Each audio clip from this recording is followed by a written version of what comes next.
माजलेला car सुरू होता बंडखोर गडबडून गेला होत बोरगाव सार पहावे ना त्याचार तवा नवल वगडल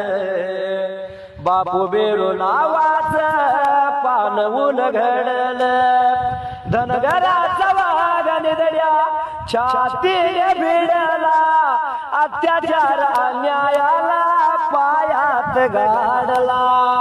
मावळला वाघ माझा विजल्या जाग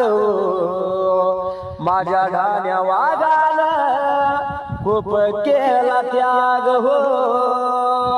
पाहून अत्याचार सोडला सुखी संसार आई बहिणीचा तुटला धार 16 जानेवारीला फार मोठा घात झाला स्वर्गातील यमराजान देव माझा चोरला दिनदुबळ्यांचा गोरगरिबाचा दाता फार दूर गेला पुनर्जन्म द्याला देवा आमच्या गुरुला पुनर्जन्म द्याला देवा बापू बिरुला